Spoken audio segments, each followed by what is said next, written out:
Ya, saya melihat pergumulan dari saudara Niki ya.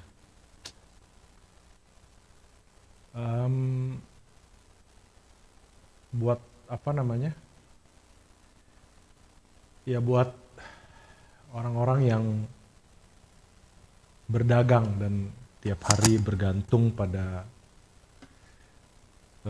apa namanya penjualan harian ya. Saya pikir pergumulannya sangat-sangat real. Saya melihat bagaimana memang Tuhan apa namanya ya kita kita bisa melihat bagaimana Tuhan menyertai setiap hari. Jadi saya dulu juga pernah apa namanya ya bantu orang tua dan hari demi hari, bulan demi bulan, bayar cicilan, bayar apa. Wah Tuhan benar-benar melihat bagaimana Tuhan bekerja gitu ya. Setiap jatuh tempo 2 hari 3 hari sebelumnya tung masuk gitu ya. Padahal kita waktu itu jualan, ayah saya punya punya punya bengkel ya, bengkel aksesoris dan kita ada jual masukin ke beberapa supermarket gitu ya.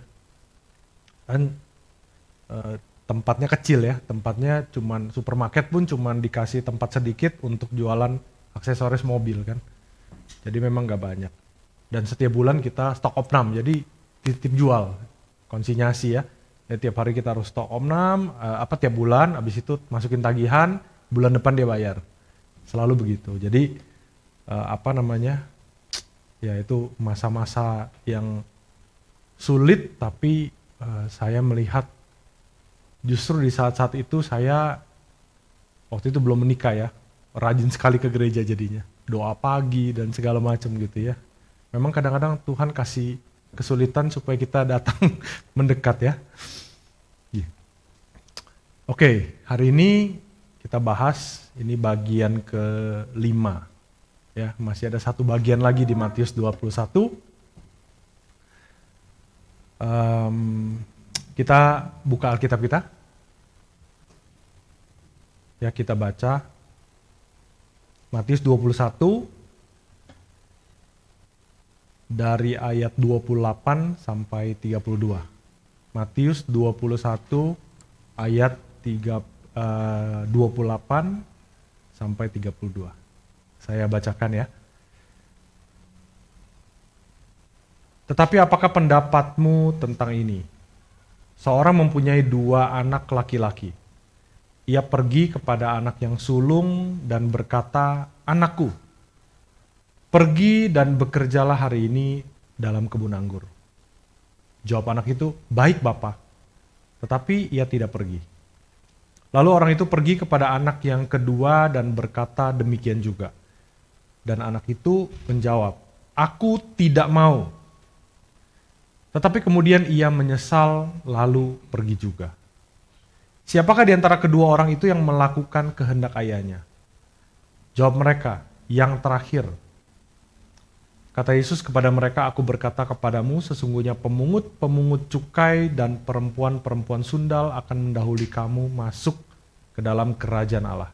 Sebab Yohanes datang untuk menunjukkan jalan kebenaran kepadamu dan kamu tidak percaya kepadanya. Tetapi pemungut-pemungut cukai dan perempuan-perempuan sundal percaya kepadanya. Dan meskipun kamu melihatnya, tetapi kemudian kamu tidak menyesal dan kamu tidak juga percaya kepadanya." Kita tundukkan kepala dan kita berdoa. Bapa yang baik,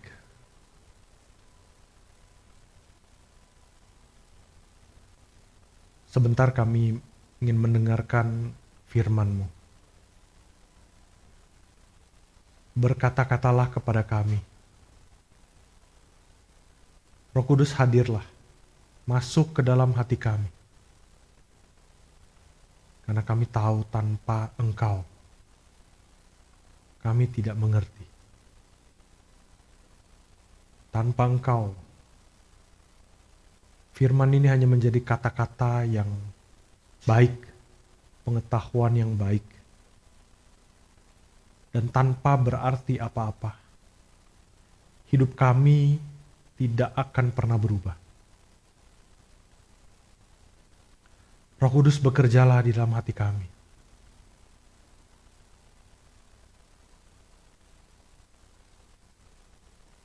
Berikan kami hikmat, agar kami mengerti siapa kami, dan kami mengerti siapa Engkau. Tolong kami Tuhan,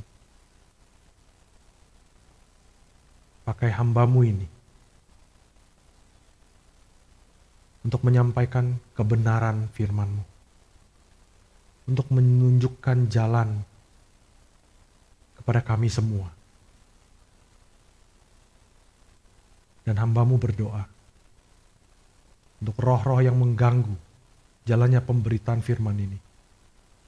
Demi nama Tuhan Yesus, hamba perintahkan untuk pergi.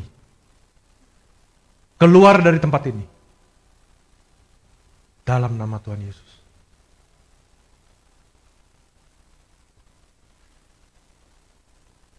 Tuhan sucikan dan kuduskan lawat setiap orang yang mendengar firman-Mu dimanapun.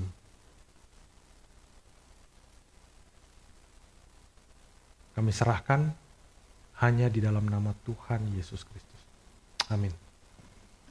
Oke. Nah, meskipun LAI memberikan judul terpisah ya, di judul LAI itu tertulis perumpamaan tentang dua orang anak. Nah, tapi sebenarnya dalam settingnya ini menjadi satu waktu dengan perikop sebelumnya. Ya, nah sedikit karena sudah berapa lama ya terakhir saya bawakan ini ya, Matius 21 ya, dari Mei kalau saya nggak salah, dari bulan Mei ya. Jadi saya review sedikit ya.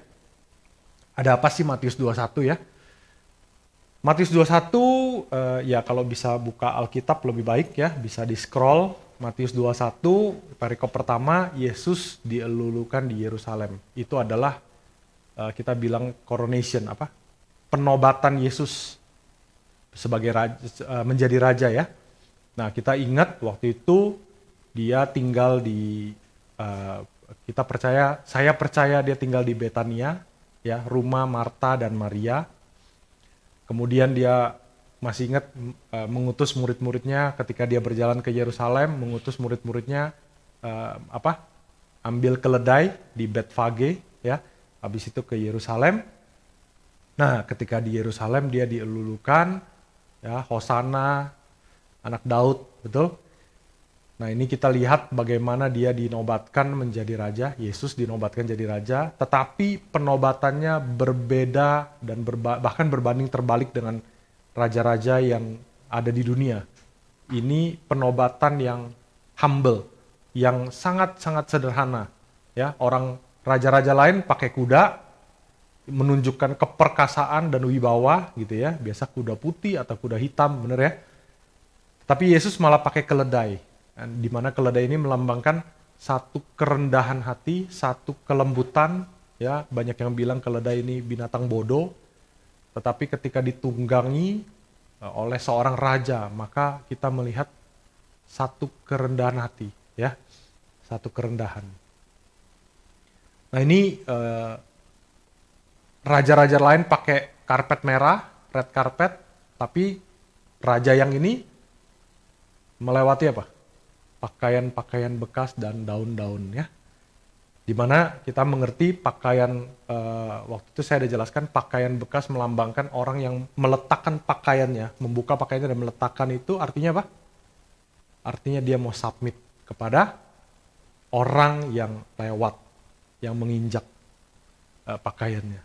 Ya, dan kita mengerti ini adalah kemauan Tuhan di mana orang-orang boleh submit kepada Dia, meletakkan dirinya di bawah kaki Tuhan, membiarkan Tuhan memerintah, gitu ya.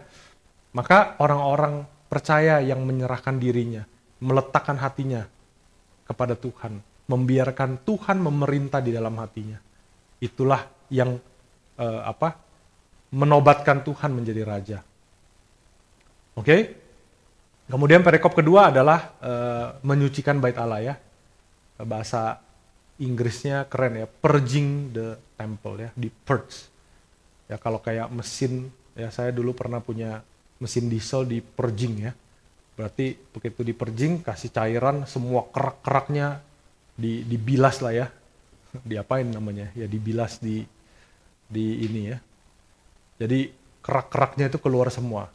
Nah ini sama ya, bait Allah ini kerak-keraknya basically Tuhan itu mengusir pedagang-pedagang yang ada di sana, di mana pedagang-pedagang ini sebenarnya sarang penyamun ya. Kita tahu pedagang-pedagang ini menjual berkompromi dengan imam-imam kepala ketika membeli hewan-hewan untuk persembahan, di mana hewan-hewan itu bisa ada yang 4 kali sampai bahkan 20 kali lipat ya, padahal orang-orang datang mempersembahkan. Jadi mereka mempersembahkan, mereka bawa persembahan ini ke imam untuk diinspeksi, kemudian si imam yang menyatakan ini lulus inspeksi atau enggak.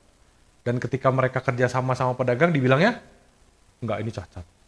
Dan kalau sudah diputuskan cacat, nggak bisa dipakai buat persembahan, maka orang itu harus bawa ke pedagang dan jual dong. Nggak mungkin mau diapain, kecuali mau makan sendiri ya mendingan mereka jual. Dan dihargai dengan sangat murah karena cacat. Kemudian si pedagang menjual dengan harga yang sangat mahal, mau nggak mau dia harus beli. Ya jadi ini benar-benar memberatkan, dan ini Yesus usir ya. Dan kita melihat ketika ini dibawakan, kita bisa menghubungkannya dengan hati kita basically. Hati kita adalah bait Allah, betul ya? Hati kita bait Allah, kitalah imamnya. Kitalah imamnya. Dan pedagang-pedagang itu datang mengotori pelataran daripada hati kita. Maka kita nggak boleh kompromi. Yang menjadi permasalahan di bait Allah itu adalah si pedagang dan imam kompromi. Imam bait Allah yang memutuskan dan dia kompromi dengan si pedagang. Maka sama, kita adalah imam besar dan kita imam atas hati kita sendiri, atas bait Allah. Di mana bait Allah itu ada Roh Kudus di dalamnya, ada Roh Tuhan.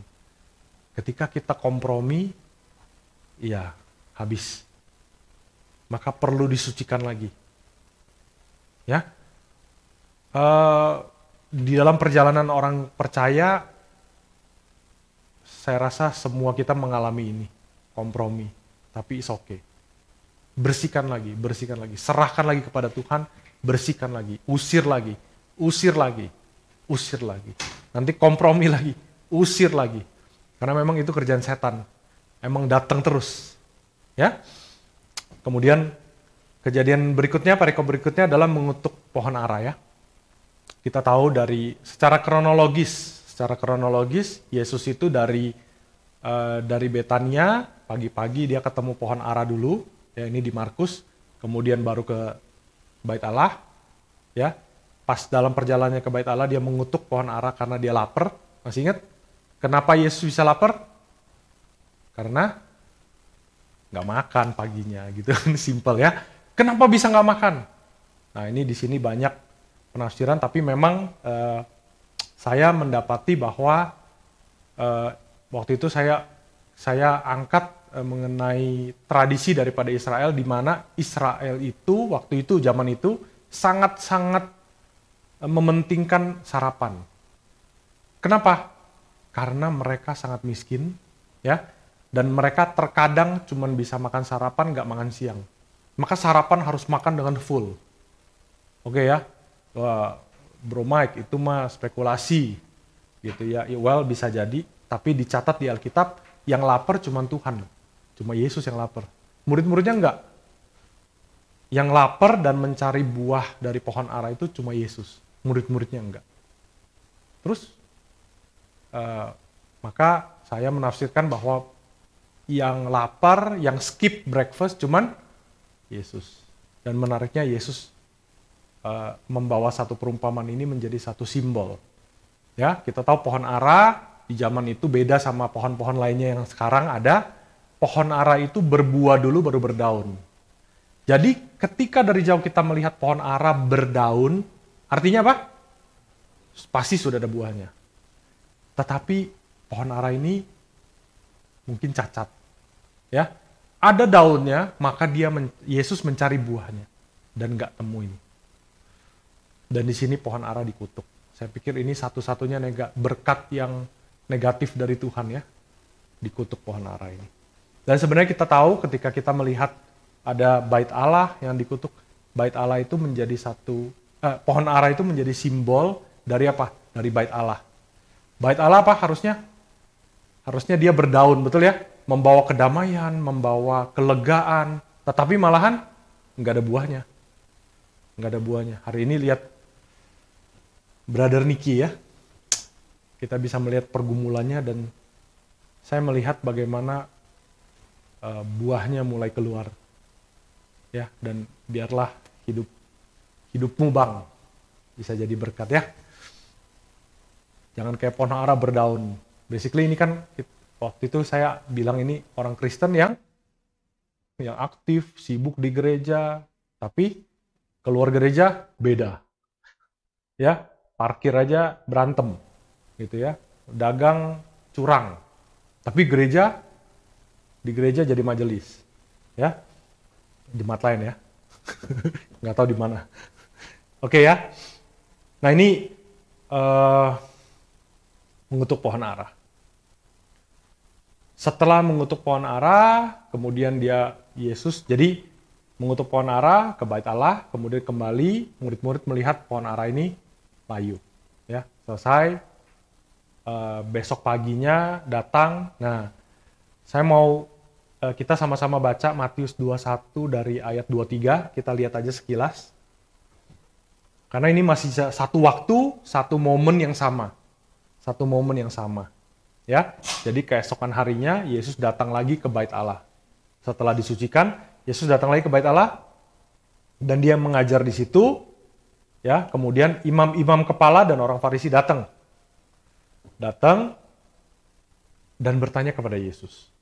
Dengan kuasa manakah engkau melakukan hal-hal itu? Dan siapakah yang memberikan kuasa itu kepadamu? Nah, kuasa di sini pakai kata exousia. Jadi kuasa itu ada dipakai dua kata di di bahasa Yunani ya. Yang satu exousia, yang satu dunamis. Tulisannya dinamis tapi bacanya dunamis. Bedanya apa? Yang exousia adalah yang dipakai di sini adalah otoritas. Seperti imam kepala punya otoritas atas jemaat, ya. Gembala sidang punya otoritas, pemerintah punya otoritas atas rakyat, itu otoritas, ya. Tetapi kalau dunamis itu lebih mengarah kepada supernatural. Contoh kata dunamis dipakai itu di contoh doa Bapa kami. Di kalimat terakhir, ingat, karena engkaulah yang empunya kerajaan, kuasa, dunamis, bukan otoritas. Dunamis. Dalam hal Yesus, kuasa dan otoritas itu mengikuti, dua-dua ada. Maka ketika kita punya otoritas, kita mengusir setan. Ketika kita punya otoritas, kita menyembuhkan orang sakit. Itu otoritas. Otoritas disertai dengan kuasa, dunamis. Ya. Nah, jadi ini sedikit penjelasan. Orang Yahudi bertanya, dengan otoritas apa engkau melakukan hal-hal ini? Ngusirin bait Allah, ngajar gitu ya. Padahal mereka punya sistem struktur di mana imam-imam itu dan orang-orang ahli-ahli Taurat itu harus diangkat oleh dewan yang namanya Sanhedrin di atas. Mereka harus diangkat baru boleh ngajar, baru boleh jadi imam, baru boleh pakai topi tinggi ya. Kalau kita nonton film, topi tinggi, pakai jubah yang ada jumbai-jumbai gitu ya. Nah, itu baru diangkat baru boleh. Yesus kagak. Datang-datang ya, kayaknya datang-datang pakai jubah sederhana terus ngajar. Maka Yesus mengajar dengan otoritas. Meskipun penampilannya beda, tapi dia mengajar dengan otoritas. Kemudian ayat 24, jawab Yesus kepada mereka, aku juga akan mengajukan satu pertanyaan. Jadi orang Farisi tanya, Yesus menjawab dengan syarat. Oke, saya akan jawab, tapi saya ajukan satu pertanyaan, engkau jawab dulu, baru saya akan jawab kamu. Ya, Ini memang kita melihat Yesus mengetahui hati mereka. Kemudian Yesus bertanya, dari manakah baptisan Yohanes? Dari sorga atau dari manusia? Ya, waduh, orang Farisi tadinya mungkin ya, oh boleh, engkau mau tanya apa? Kami ahli-ahli Taurat. Benar nggak? Kami ahli-ahli Taurat, mau tanya apa? Kita bisa jawab. Ya, begitu ditanya, baptisan Yohanes, mereka bingung. Sini, kumpul. Saya nggak habis pikir ya, kalau lihat ya, ini dicatat di Matius, Markus, Lukas. Benar ya? Ketika mereka kumpul diskusi, kok bisa dicatat? Kan kebayang nggak ya, kumpul diskusi, ya, terus mungkin saya bayangin di imajinasi saya.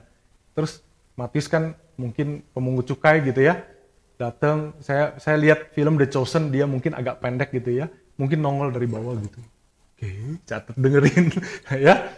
Orang Farisi lagi kumpul, atau saking kencengnya mereka diskusi, mereka nggak sadar gitu ya. Kan lucu ya, mereka diskusi apa? Kalau kita ngomong dari surga, dia akan tanya, Yesus akan tanya, ditanya kita nih, mati nih, kita nggak bisa jawab. Kalau ditanya apa?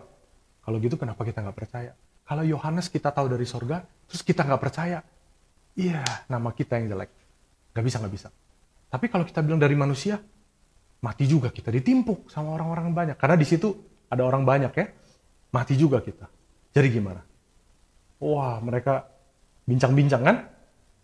Saya melihat kayak dagelan gitu ya. Mereka nggak mau cari tahu, mereka tidak mau tahu tentang kebenaran. Mereka cuma pikirin bagaimana mereka bisa hancurin Yesus, reputasinya dihancurin, dan akhirnya Yesus pergi ditolak sama orang-orang. Akhirnya gimana? Akhirnya oke Yesus, kita udah punya jawabannya. Apa? Nggak tahu. Kami tidak tahu. Dan Yesus bilang apa? Jika demikian, aku juga tidak mengatakan kepadamu dengan kuasa manakah aku melakukan hal itu. Karena percuma. Tapi bisa lihat gini, di awal ayat 28. Yesus tidak langsung meninggalkan mereka, tapi dia ngomong apa? Coba, what do you think? Dia mau cerita. Tetapi apakah pendapatmu tentang ini? Saya melihat pembahasan hari ini adalah mengenai belas kasihan Tuhan Yesus kepada orang Farisi, kepada ahli-ahli Taurat. Ya. Dari sini sampai Matius 22 ada 3 parable yang dikasih kepada orang Farisi. Ya, ini konteksnya dia ngomong kepada orang Farisi, ada 3 parable.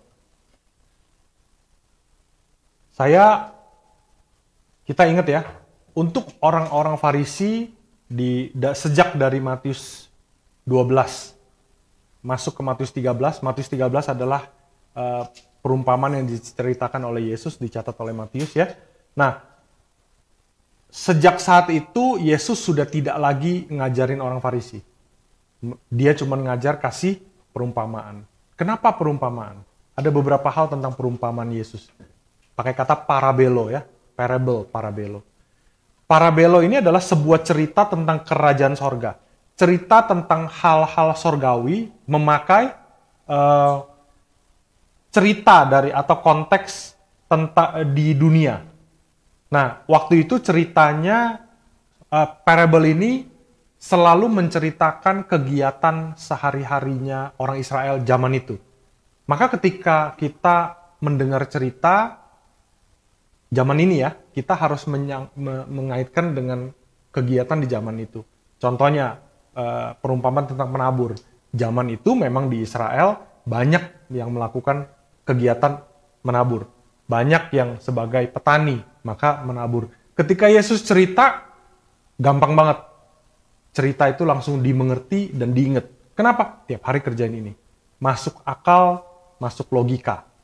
Gitu ya. Tetapi uniknya daripada parable ini kan gini. Dia menceritakan tentang hal-hal sorgawi. Banyak sekali penafsir bilang gini ya. Kalau engkau mau tahu apa yang terjadi di sorga, gampang caranya. Baca parable. Ngerti ya? Tetapi parable ini bagi orang-orang yang nggak mencari, ini cuma cerita biasa. Nggak ada yang menarik, ya biasa aja. Cerita kegiatan sehari-hari, so what? Oke, logikanya ya kalau nabur, ya tumbuhnya di tanah subur, ya pasti berbuah, pasti tumbuh.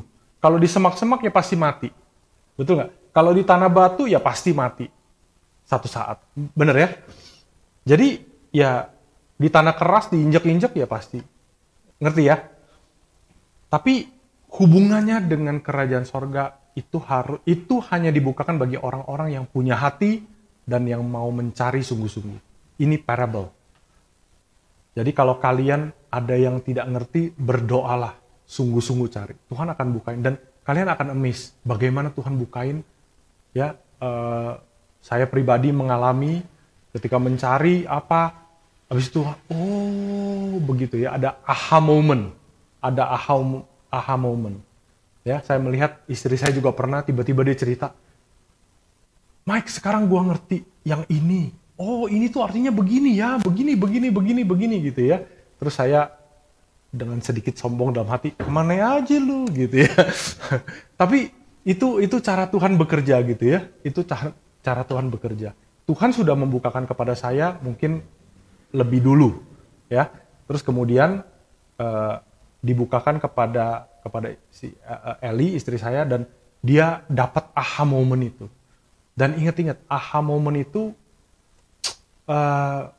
banyak sekali dan itu cara Tuhan berbicara kepada kita gitu ya. Dan kita biasanya akan ingat terus itu. Ya.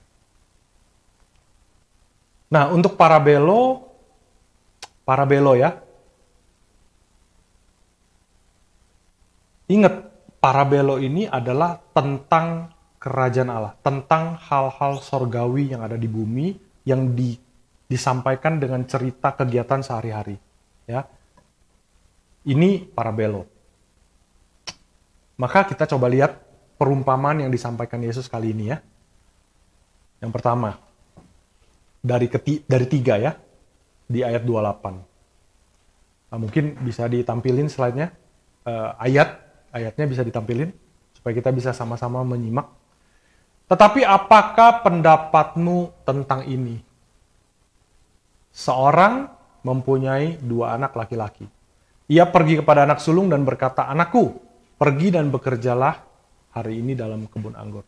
Anak itu bilang, "Baik, Bapak." Terjemahan Inggris lebih seru. "Yes, sir." Wah, ya. By the way, saya jelasin sedikit di Inggris terbalik. Yang dicatat adalah anak kedua dulu, ya. Dia bilang anak pertama, si bapak datang ke anak yang pertama dan anak pertama itu bilang itu yang jawabnya tidak mau, ya. Elai balik karena dari apa yang saya temukan ini sesuai dengan cerita dan tradisi orang Yahudi, ya. Anak pertama dan anak kedua, anak pertama yes sir tapi tidak mau lakukan, anak kedua saya nggak mau tapi kemudian menyesal dan pergi, ya. Tapi anyway memang terbalik atau tidak terbalik itu karena ada perbedaan manuskrip dan itu nggak mengubah makna dari perumpamaan ini, ya. Intinya 2 orang anak, yang satu ketika dikasih tahu bilang yes sir, tapi apa yang terjadi? Nggak pergi, ya. Yang satu lagi kagak pakai sopan santun gitu ya. Coba yang jadi supervisor, kamu lakukan ini, no, I won't do it. Saya nggak mau melakukan, saya nggak mau loh, ya. Bukan saya nggak bisa, ya orang Indonesia tuh suka nggak enak hati gitu ya.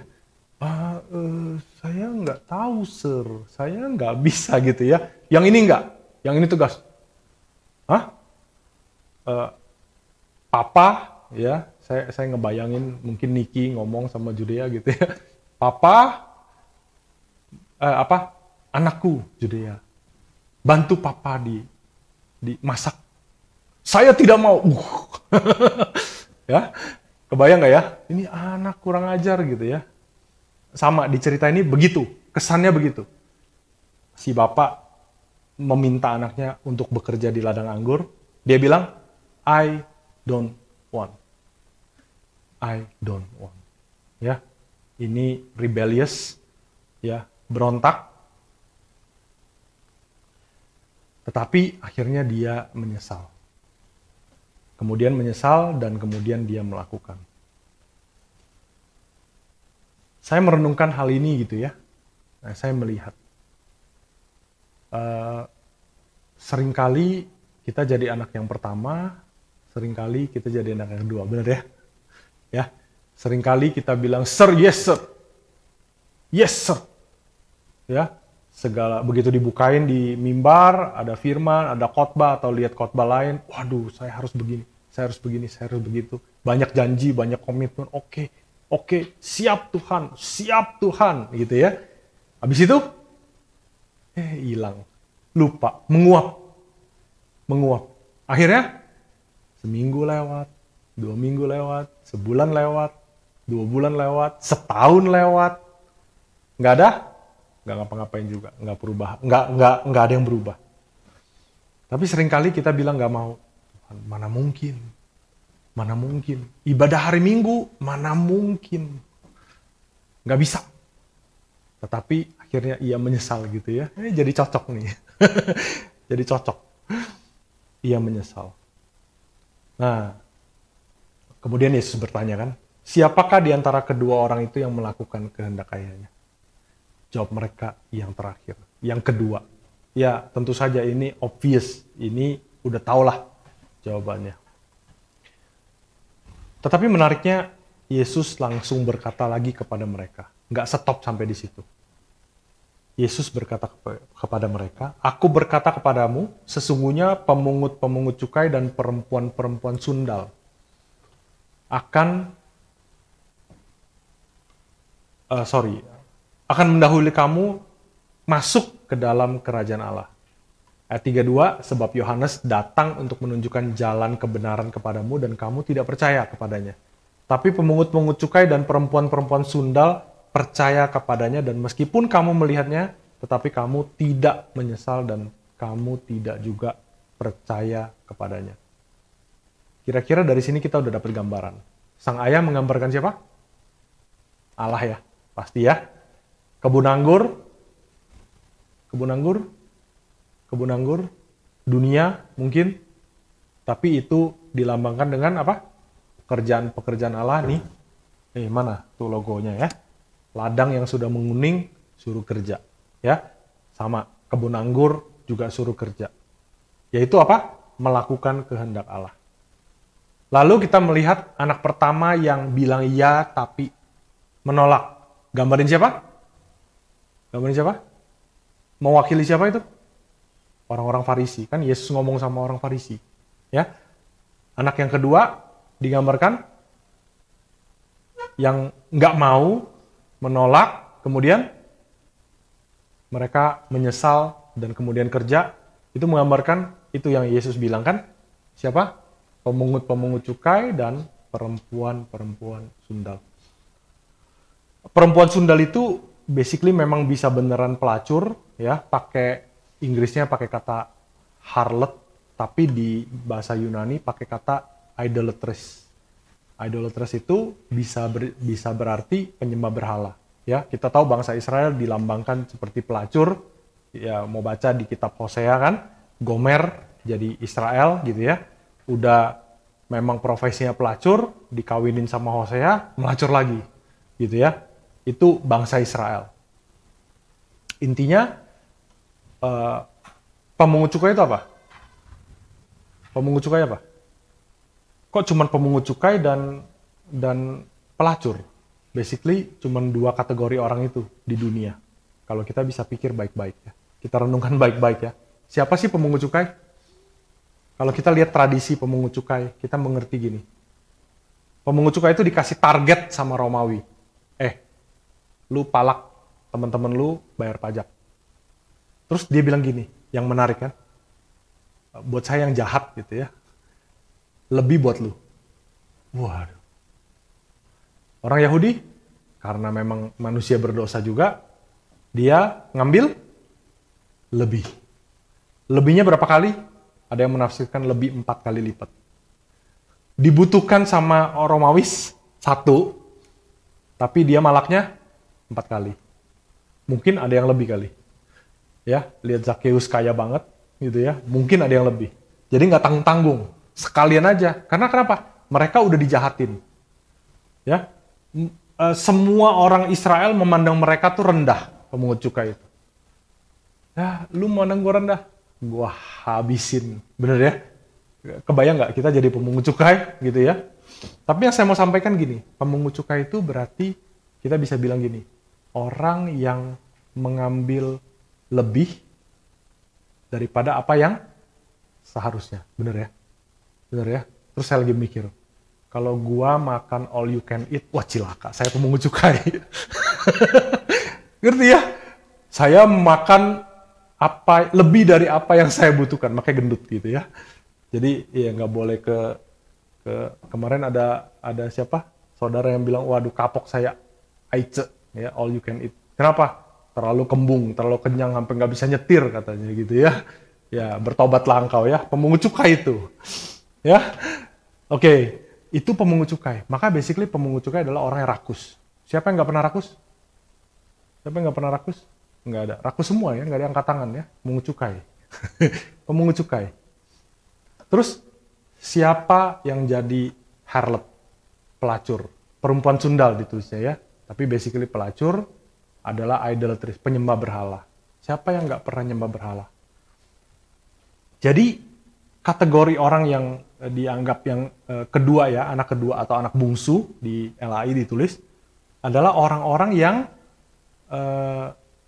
bisa dibilang nggak percaya atau bisa dibilang orang-orang yang percaya tapi kemudian akhirnya tidak melakukan kehendak bapaknya, kehendak Tuhan karena dia anak, betul nggak? Yang anak berarti sebenarnya orang yang percaya, tapi ya ini perumpamaan ya, gitu ya. Bisa jadi begitu. Dan di satu titik di dalam hidup kita bisa lihat, iya ya, kadang saya pemungut cukai, kadang saya penyembah berhala. Basically penyembah berhala, ya saya nggak pegang hiyo, saya nggak sembah patung, nggak sembah pohon, tapi kadang-kadang saya menyembah diri saya sendiri kan, gitu ya, itu penyembah berhala. Nah, ini yang kedua. Yang pertama, orang-orang Farisi digambarkan sebagai orang-orang yang mengerti teologi, mengerti tentang ajaran hukum Taurat, mengerti tentang ajaran Tuhan. Dan ketika saya melihat, ya suspek paling tinggi yang khotbah, gitu kan, yang ngajar, penatua, ya gembala. Tapi bisa jadi orang-orang Kristen. Maka saya melihat perumpamaan ini sebenarnya kita boleh renungkan terus dan banyak Tuhan akan banyak bukakan, ya. Dimana saya melihat orang-orang yang masuk ke kerajaan adalah orang-orang yang merasa dirinya pelacur, merasa dirinya pemungut cukai, kemudian tadinya menolak Tuhan, Tuhan suruh apa? Kita tahu lah ya, apalagi ada beberapa yang di sini sudah mengalami Roh Kudus, ya Roh Kudus ngomong apa, kita mati-mati gak mau Tuhan, gak mau, masa sih, yang bener ah, ini kayaknya pikiran saya doang, buktinya akal sehat nggak nyambung, ya ini Roh Kudus, tapi kayaknya pasti Roh Kudus, kayaknya Roh Kudus deh, tapi kayaknya nggak mau, ya siapa yang sering, ya kita mengerti, sering. Saya juga sering, ya. Tetapi akhirnya memang Tuhan bekerja dengan sedemikian dan akhirnya saya mesti bilang gini ya, saya dibuat tidak berdaya, akhirnya ikut. Meski kadang ada hal-hal yang cepat, tapi ada hal-hal yang lebih lama, ya pergumulan itu namanya pergumulan gitu ya. Nah. Jadi orang-orang yang masuk ke dalam kerajaan sorga isinya adalah orang-orang yang basically berdosa. Tetapi mereka kemudian menjadi percaya. Mereka kemudian menyesal. Kemudian mau melakukan kehendak Bapa. Ya. Nah, Saya mau highlight sedikit di ayat 32.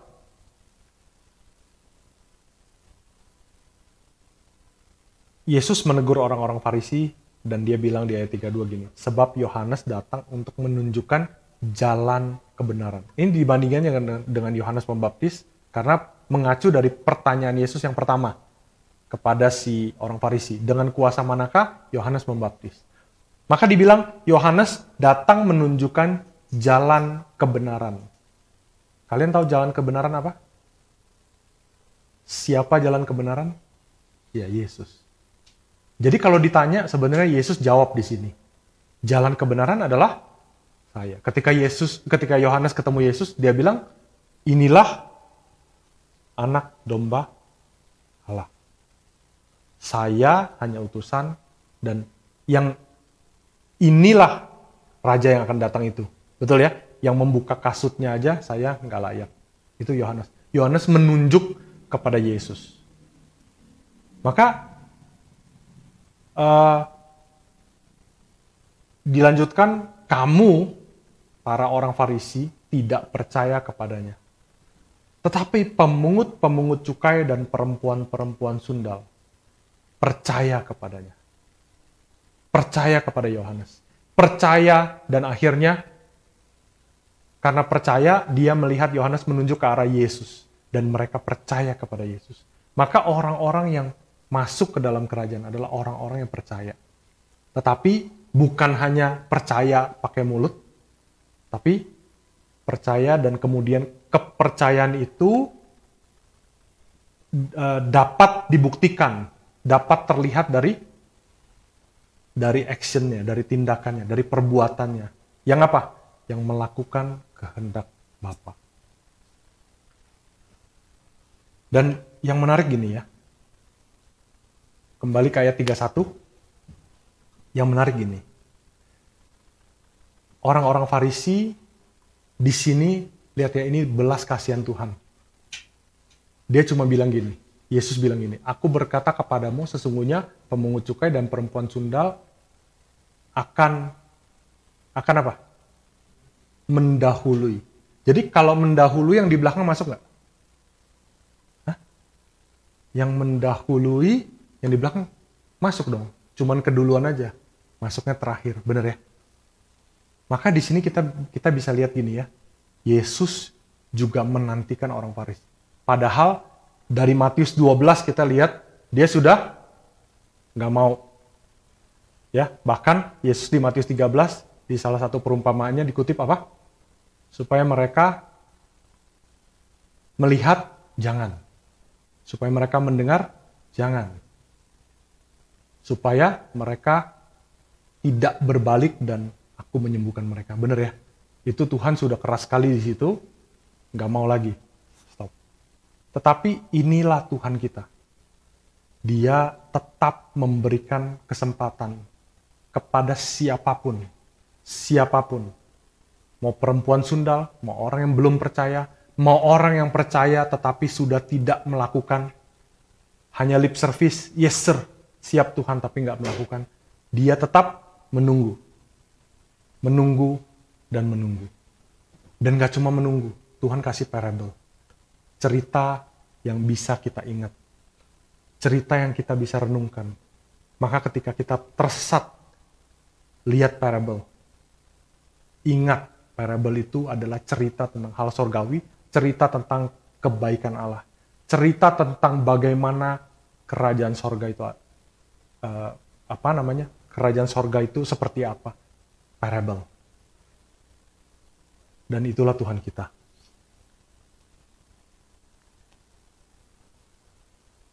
Saya mau menutup sedikit dengan satu cerita. Semoga saya bisa membawakan cerita ini dengan baik, gitu ya. Cerita ini saya ambil dari seorang pengarang namanya Philip Yancey. Judulnya adalah What's So Amazing About Grace. Publishernya Zondervan tahun 1997. Ya, ini dalam bahasa Inggris. Kalau mau nanti saya kasih bahasa Inggrisnya, tapi saya cerita dengan bahasa Indonesia. Mudah-mudahan kita bisa mendapatkan ininya ya, sense-nya ya. Ada seorang gadis muda tumbuh di perkebunan cherry di Traverse City, Michigan, Amerika. Orang tuanya, seperti orang tua layaknya, agak kuno, selalu bereaksi berlebihan terhadap cincin yang ada di hidungnya. Tentang musik yang gadis ini dengarkan. Dan tentang panjang pendek roknya. Kebayang ya anak seperti apa. Orang tuanya seringkali menghukum dia beberapa kali, dan ada satu kali amarahnya begitu mendidih di dalam dirinya. Aku membencimu. Dia berteriak kepada ayahnya ketika ayahnya mengetuk pintu kamarnya setelah pertengkaran. Dan malam itu dia bertindak sesuai dengan rencana yang telah ia bayangkan, telah ia latih di dalam pikirannya berkali-kali. Dia melarikan diri. Dia pernah mengunjungi kota Detroit sekali dalam perjalanan bus dengan kelompok pemuda gerejanya untuk menonton tim Tigers bertanding. Tigers itu adalah tim baseballnya Detroit. Karena surat kabar di Traverse City, tempat dia tinggal, seringkali melaporkan secara detail tentang bagaimana geng-geng di Detroit, tentang obat-obatan terlarang dan kekerasan di kota Detroit. Dan dia menyimpulkan, barangkali itu adalah tempat terakhir di mana orang tuanya akan mencari dia. Mungkin orang tuanya lebih mungkin cari dia di California atau mungkin Florida. Tetapi Detroit tidak mungkin. Akhirnya dia ke Detroit dan hari keduanya di sana, dia bertemu dengan seorang pria yang mengendarai mobil yang terbesar yang pernah dia lihat di dalam hidupnya. Kemudian pria ini menawarkan tumpangan, membelikan makan siang baginya, bahkan mengatur tempat tinggal untuknya. Pria ini juga memberikan beberapa pil yang membuatnya merasa lebih baik daripada yang pernah dia rasakan sebelumnya. Dia merasa benar.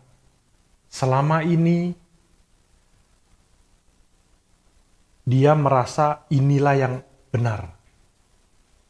Dan dia menyimpulkan orang tuanya selama ini hanya menjauhkan dia dari segala kesenangan yang dia alami sekarang.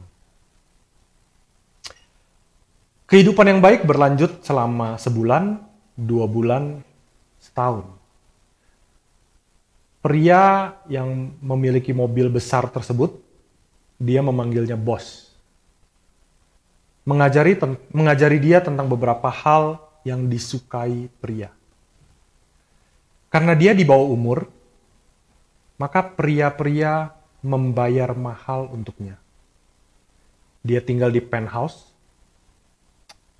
dan memesan layanan kamar, room service, kapanpun dia mau.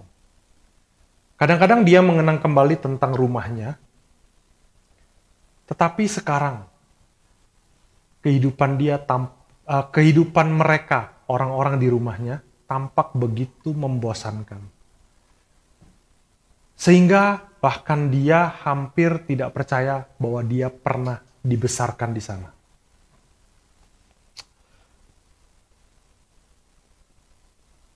Dia sedikit ketakutan ketika dia melihat fotonya tercetak di belakang karton susu dengan judul, "Apakah Anda melihat anak ini?" Tetapi sekarang dia memiliki rambut pirang. Dan dengan semua riasan dan perhiasan tindik yang dia kenakan, tidak ada yang mengira dia adalah seorang anak di bawah umur. Selain itu, sebagian besar temannya adalah pelarian juga. Dan di Detroit, tidak ada orang yang mempedulikan hal ini. Setelah 1 tahun, tanda-tanda ringan dari penyakit yang pertama mulai muncul.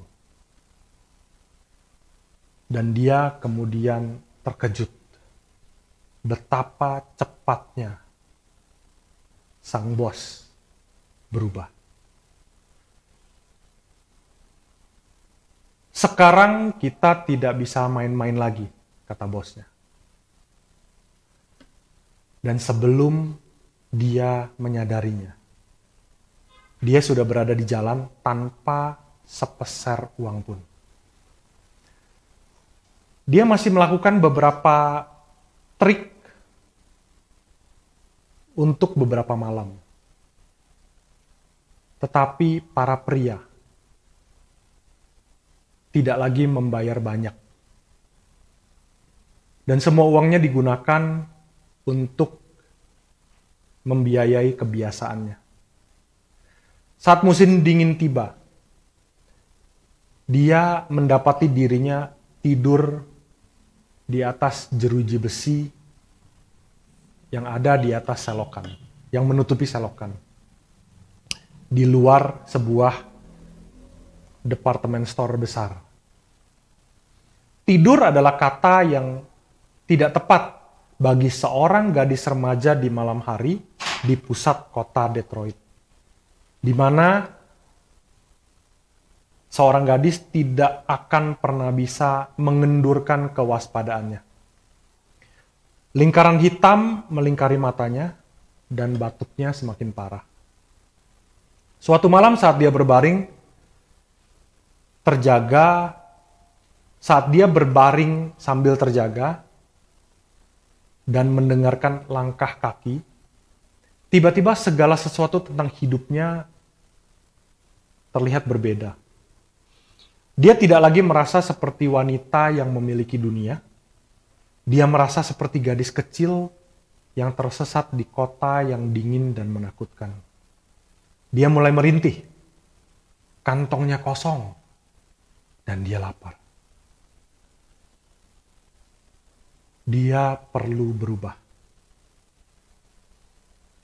Dia menarik kakinya mendekat ke tubuhnya dan menggigil di bawah koran yang ia selimuti di luar mantelnya.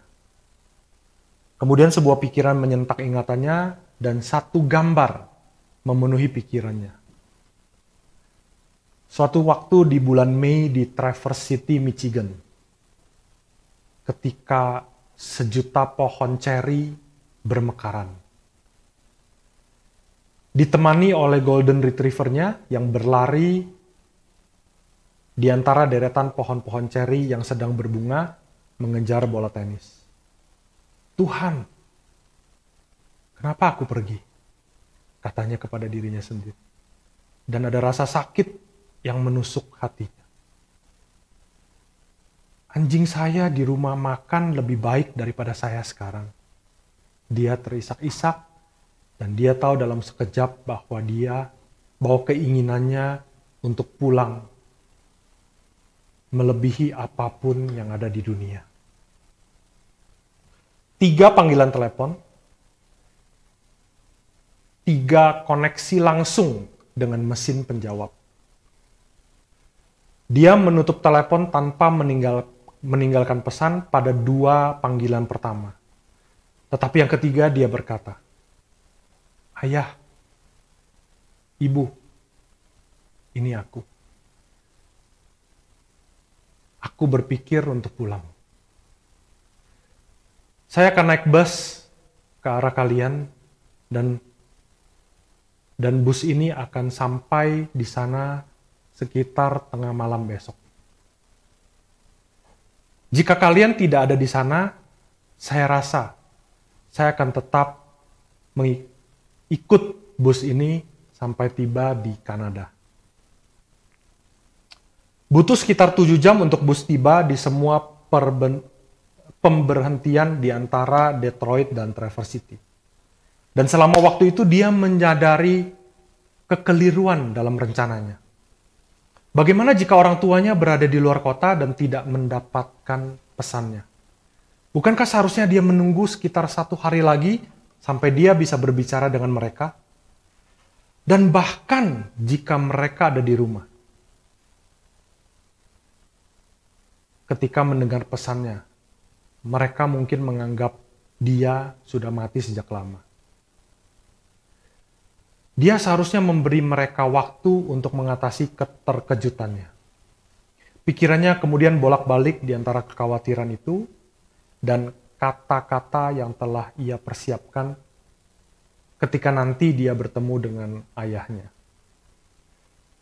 Papa, aku minta maaf. Aku tahu aku salah, itu bukan salahmu. Itu semua salahku. Papa, bisakah kamu memaafkanku? Dia mengucapkan kata-kata itu berulang-ulang. Tenggorokannya tercekat, bahkan saat dia melatihnya. Dia belum meminta maaf kepada siapapun selama bertahun-tahun. Bus telah berjalan dengan lampu menyala sejak dari Bay City. Kepingan salju kecil-kecil menghantam trotoar yang terlindas oleh ban dan aspal yang mengepul. Dia sudah lupa betapa gelapnya malam di daerah sini. Seekor rusa melesat di seberang jalan dan membuat bus berbelok menghindarinya. Seringkali ia melihat papan reklame, kemudian sebuah papan tanda terlihat menunjukkan jarak tempuh ke Traverse City. Ya Tuhan, katanya. Ketika bus akhirnya masuk ke stasiun, rem udara dari bus mendesis seperti sedang protes. Dan pengemudi, sopir, mengumumkan dengan suara serak melalui mikrofon, 15 menit teman-teman, 15 menit. Hanya itu waktu yang dapat kami berikan. 15 menit untuk memutuskan hidupnya. Dia memeriksa dirinya di cermin lipatnya, merapikan rambutnya, dan menjilat lipstik dari giginya. Kemudian dia melihat noda tembakau di ujung jarinya dan bertanya-tanya apakah orang tuanya akan menyadarinya jika mereka ada di sana. Dia berjalan ke terminal tidak tahu apa yang dia harapkan. Tidak satu pun dari 1000 adegan yang telah ia bayangkan di dalam pikirannya mengantisipasi dia untuk apa yang kemudian dia lihat. Di sana, di terminal bus berdinding beton dan berkursi plastik, di Traverse City, Michigan, berdiri sekelompok orang.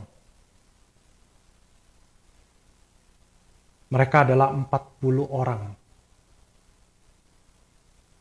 Dari saudara-saudari, paman, bibi, sepupu, nenek, bahkan nenek buyutnya.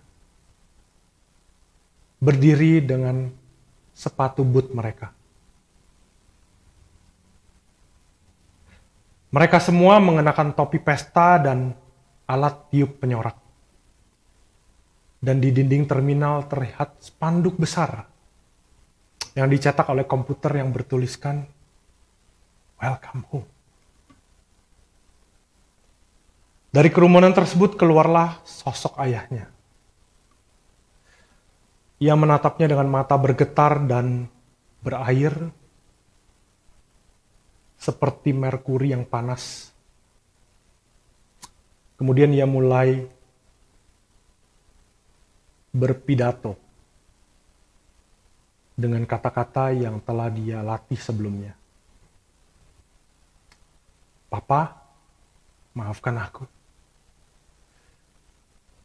Saya tahu, kemudian ayahnya menginterupsi dia. Diam nak. Kami tidak punya waktu untuk itu. Tidak ada waktu untuk meminta maaf. Karena kamu akan terlambat ke pesta. Hidangan yang besar telah menunggumu di rumah.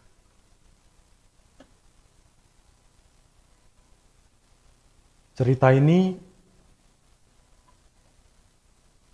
menggambarkan kasih yang tidak pernah berhenti dari seorang ayah, seorang ibu.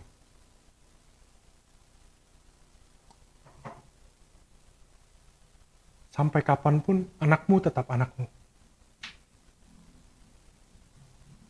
Sampai kapanpun kita semua tetap anak. Dan mari kita berbalik. Datang kembali. Sedalam apa engkau telah jatuh, sedalam apapun, serusak apapun engkau melihat hidupmu.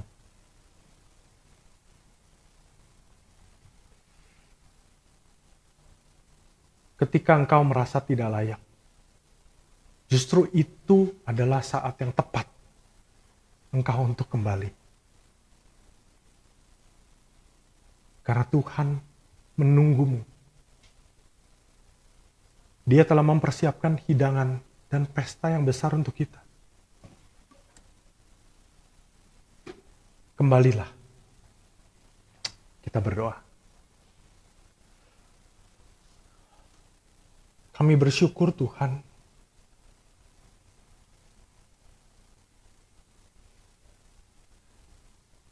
Kami memiliki Bapa yang begitu sabar terhadap kami.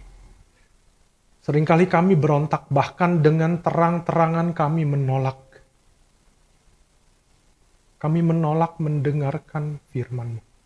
Kami menolak melakukan apa yang Kau minta bagi kami.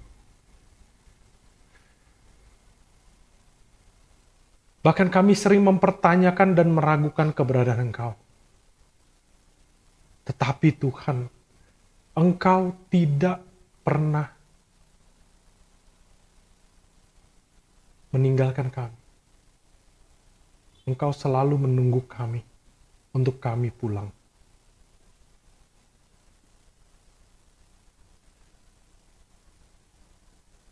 Bahkan sebelum kami meminta pengampunan, Engkau telah mengampuni kami.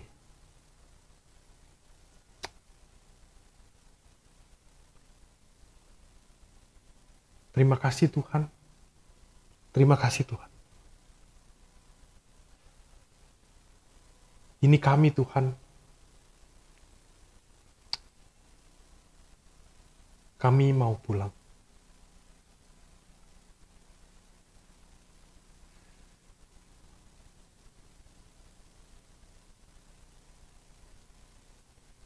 Biarlah firman pada hari ini boleh